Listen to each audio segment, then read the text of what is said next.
आ सकते हैं। जैसे किसी को उल्टी जो पहले 3 महीने में कॉमन है, कभी कभी ब्लीडिंग होने लगती है। तो जब आपको शुरू में गर्भ रहता है तो एक बार जाके डॉक्टर से जांच करा लें आपके देह में खून कितना है। कई बार खून की कमी पहले से ही रहती है, और अगर एक बच्चा पेट में पल रहा है तो ये खून की कमी और हो जाएगी, क्योंकि वो बच्चा भी भोजन कर रहा है माँ के पेट में ही। बाकी बहुत सारे, जैसे शुरू में ही आपका बीपी बढ़ा हुआ है, आपको कोई बीमारी है, थायराइड है, शुगर है, तो पहला 3 महीने में अगर आप जाकर जांच कराते हैं, जैसे ही आपको पता चल जाता है कि गर्भ है, कायदे से तो आपको गर्भ ठहराने के पहले जांच करा लेना चाहिए। कोई बीमारी है तो उसका इलाज कराइए, तब गर्भ ठहराइए। ये सबसे सही तरीका है, यानी ये प्रिवेंटिव मेडिसिन हो गया। लेकिन अगर आप वो नहीं कर पाए हैं,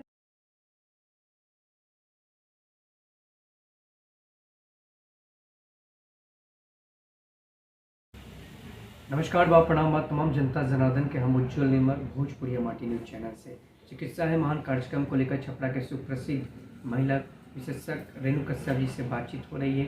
स्वागत है मैम चिकित्सा है महान कार्यक्रम में। और जिस तरीके से मैम देखा जाए एक बड़ी समस्या आ रही है, जो कि आज के डेट में बहुत सारे लोग जो दिखा रहे हैं अपने मरीजों को, लेकिन इसमें प्रेगनेंसी के समय जब लोग पहला मंथ में क्या क्या दिक्कतें आती हैं और क्या परिचय रहा हमारे दर्शकों को बताएं। यूजुअली कई तरह की परेशानियां हो सकती हैं। नॉर्मली प्रेगनेंसी में सबसे कॉमनली पेशेंट जो आती हैं उनको है मोशन सिकनेस या वॉमिटिंग टेंडेंसी, नोजिया। सबसे कॉमन है नोजिया वॉमिटिंग। तो अगर नोजिया वॉमिटिंग यानी उल्टी, चक्कर आना, ये सबसे कॉमन है। कभी कभी वो पेट दर्द भी बताएंगे, और सबसे कॉमन नोजिया वॉमिटिंग है, उल्टी है। और ये अक्सर खान पान की वजह से ही केवल नहीं होता, प्रेगनेंसी में जो रस बनते हैं उनकी वजह से होता है। इसके लिए घबराना नहीं है। जितना भी खाना है उसमें तेल मसाला बंद करके रखना है। स्वस्थ भोजन जिसको कहते हैं वही खा पाएंगे वो, तभी ये कम हो पाएगा। लेकिन किसी किसी को इतनी ज़्यादा होती है उसमें दवा की ज़रूरत पड़ती है, और कभी बहुत ही ज़्यादा हो तो कई जांच भी कराना पड़ता है। जैसे मान लीजिए किसी को मोलर प्रेगनेंसी है, ट्विन प्रेगनेंसी है, इतना वॉमिटिंग हो जाए कि इलेक्ट्रोलाइट इम्बैलेंस हो जाए, उन सब कंडीशंस में, या किसी का लीवर फंक्शन टेस्ट गड़बड़ है, वैसे कंडीशन में डॉक्टर को दिखा के जांच करा के दवा लेनी पड़ेगा। मैम एक और बड़ी सवाल आती है, जो प्रेगनेंसी के समय जो वाइट पानी का, जो उजला और सफ़ेद जो पानी का भाव होता है, वो क्या रीजन होता है सबसे ज़्यादा? देखिए, वाइट डिस्चार्ज नॉर्मली ये कॉमन कंप्लेन है जो मरीज आती हैं और बहुत ज़्यादा डर जाती हैं। आप देखेंगे जहाँ भी बॉडी में म्यूकोसा है वहाँ डिस्चार्ज होता है। ये डिस्चार्ज नॉर्मल भी होगा, कभी कभी ये पैथोलॉजिकल यानी कि कुछ बीमारी से हो सकता है। नॉर्मली प्रेगनेंसी में हार्मोन ज़्यादा बनते हैं, और हार्मोन का प्रोजेस्टेरोन ज़्यादा होगा, उसका काम होता है यूट्रस को मुलायम रखना।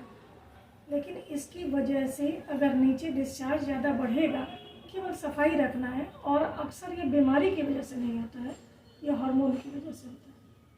एक मैम और ख़ास बात, बहुत सारे अभी महिलाओं को, चाहे बहुत सारे लड़कियों को दिक्कत आ रहे हैं, जो पीरियड में बहुत सारे लोग पहले आ जाता है, किसी का लेट आ रहा है।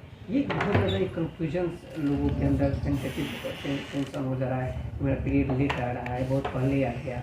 ये सबसे ज़्यादा इशू आ रहे हैं आज के माहौल में। इस पर क्या फोकस करना चाहिए लड़कियों को? सबसे पहले तो अपने डाइट और एक्सरसाइज पे ध्यान दें। नंबर 2, जांच कराएं कि कोई बीमारी तो नहीं हो रही है, कोई हार्मोनल प्रॉब्लम तो नहीं है। अगर है तो डॉक्टर से सलाह लेके जांच करा के दवा लें। लेकिन जो सबसे ज़्यादा ज़रूरी है, एक्सरसाइज एंड डाइट। ये एक्सरसाइज फिजिकल भी होगा, मेंटल भी होगा। आप जितने स्वस्थ रहेंगे, स्वस्थ भोजन करेंगे, मैक्सिमम बीमारियां नहीं होंगी। ऑफ कोर्स हमारे हर जगह पॉल्यूशन बहुत हाई है, तो पॉल्यूशन को कम करने के लिए हम सभी को मेहनत करना होगा। पॉल्यूशन लेवल कम होगा, हम स्वस्थ खाएंगे, उसके लिए शिक्षा बहुत ज़रूरी है। शिक्षित होंगे तो खाना पीना सही कर लेंगे। मैम प्रेगनेंसी के समय 1 से लेकर 9 मंथ के समय में क्या क्या लोगों को दिक्कतें आती है, और किन किन चीज़ों पे उन लोगों को ध्यान रखना चाहिए? तो बहुत लोग लापरवाही कर देते हैं तो बच्चे शिशु खराब हो जाते हैं। इस पर बहुत सारी महिलाओं को और बहुत सारे जेंट्सों को पता नहीं होना चाहिए कि अपने परिवार को कैसे सेट रखा जाए, ऐसा करके। उसके लिए क्या अपील करें? प्रेगनेंसी में अलग अलग महीनों में अलग अलग प्रॉब्लम आ सकते हैं। जैसे किसी को उल्टी जो पहले 3 महीने में कॉमन है, कभी कभी ब्लीडिंग होने लगती है। तो जब आपको शुरू में गर्भ रहता है तो एक बार जाके डॉक्टर से जांच करा लें आपके देह में खून कितना है। कई बार खून की कमी पहले से ही रहती है, और अगर एक बच्चा पेट में पल रहा है तो ये खून की कमी और हो जाएगी, क्योंकि वो बच्चा भी भोजन कर रहा है माँ के पेट में ही। बाकी बहुत सारे, जैसे शुरू में ही आपका बीपी बढ़ा हुआ है, आपको कोई बीमारी है, थायराइड है, शुगर है, तो पहला 3 महीने में अगर आप जाकर जांच कराते हैं, जैसे ही आपको पता चल जाता है कि गर्भ है, कायदे से तो आपको गर्भ ठहराने के पहले जांच करा लेना चाहिए। कोई बीमारी है तो उसका इलाज कराइए, तब गर्भ ठहराइए। ये सबसे सही तरीका है, यानी ये प्रिवेंटिव मेडिसिन हो गया। लेकिन अगर आप वो नहीं कर पाए हैं, गर्भ ठहर गया है, तो उसके बाद जाके मिल के एक बार समझ लीजिए कि आगे हमको कैसे चलना है। बाकी तो सबको पता है कि स्वस्थ भोजन और स्वस्थ मन यही सबसे ज़रूरी है। मैम 20 सालों से छपरा सर के लिए प्रैक्टिस कर रही हैं, बेहतर 20 सालों में आपने बहुत बड़ा योगदान दिया है छपरा सर के लिए। 20 सालों में जो अब बहुत सारे मरीज, सबसे ज़्यादा मरीज आपके पास किस रूप से ग्रसित आते हैं? एक तो कॉमन है प्रेगनेंसी, जिसका एंटीनेटल चेकअप के लिए लोग आते हैं, आप लोग जागरूक होते हैं, रेगुलर दिखाते हैं। दूसरा कॉमन चीज़ है धार गिरना, ल्यूकोरिया जिसको हम भाषा में बोलते हैं। और तीसरा है इरेगुलर ब्लीडिंग, मासिक की अनियमितता। ये 3 ही मरीज सबसे ज़्यादा है, और इसमें बहुत लोगों में कैंसर भी निकल जाता है जो दाग बताते हैं। उसका जांच, या छोटी बच्चियां हैं तो कैंसर से बचाव का टीका, अभी सरकार कैंसर से बचाव का टीका मुफ्त में देने वाली है, बिहार में नहीं आया लेकिन आने वाला है, तो वो हर आदमी लगवाए, तो ऐसे ही बच्चियाँ बच जाएंगी, आगे दिक्कत होगी नहीं। बच्चे बहुत ज़्यादा नहीं होंगे, हाइजीन अच्छा रहेगा, तो मुश्किल नहीं करेगा। कॉमन यही 3 बीमारियों से लोग ग्रसित होते हैं।